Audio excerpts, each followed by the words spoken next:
بسم اللہ الرحمن الرحیم۔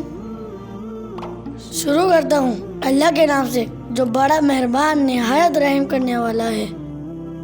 لم يكن الذين كفروا من أهل الكتاب والمشركين منفكين حتى تأتيهم البينة۔ اہل کتاب کے کافر اور مشرک لوگ جب تک کہ ان کے پاس ظاہر دلیل نہ آ جائے باز رہنے والے نہ تھے۔ وہ دلیل یہ تھی کہ رسول من اللہ یتلو صحفا مطہرہ، اللہ تعالیٰ کا ایک رسول جو پاک صحیفے پڑھے، فیہا کتب قیمہ، جن میں صحیح اور درست احکام ہوں۔ وما تفرق الذين أوتوا الكتاب إلا من بعد ما جاءتهم البينة۔ اور جو اہل کتاب تھے انہوں نے جدا راستے اس کے بعد اختیار کیے جب ان کے پاس روشن دلیل آ چکی تھی۔ وما أمروا إلا ليعبدوا الله مخلصين له الدين حنفاء ويقيموا الصلاة ويؤتوا الزكاة وذلك دين القيمة۔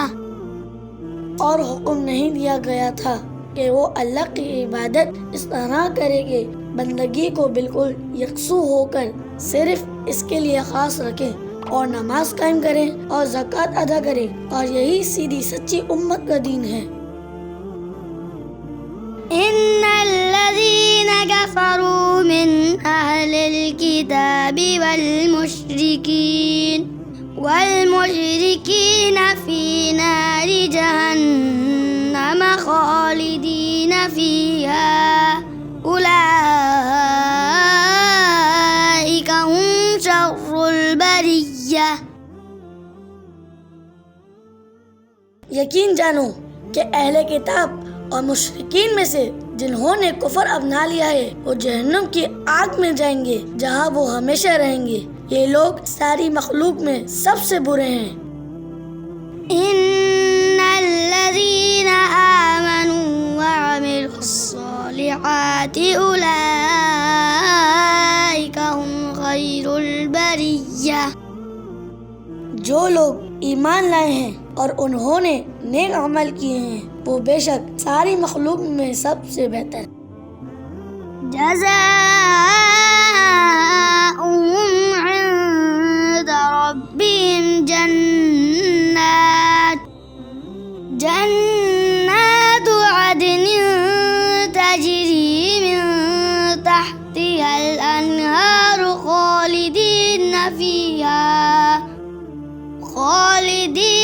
فيها أبدا رضي الله عنهم ورضوا عنه ذلك لمن خشي ربه۔ ان کا پروردگار کے پاس ان کا انعام وہ سدا بہار جنتیں ہیں جن کے نیچے سے نہریں بہتی ہیں، وہاں وہ ہمیشہ ہمیشہ رہیں گے۔ اللہ ان سے خوش ہوگا اور وہ اس سے خوش ہوں گے۔ یہ سب کچھ اس کے لیے ہے جو اپنے پروردگار کا خوف دل میں رکھتا ہو۔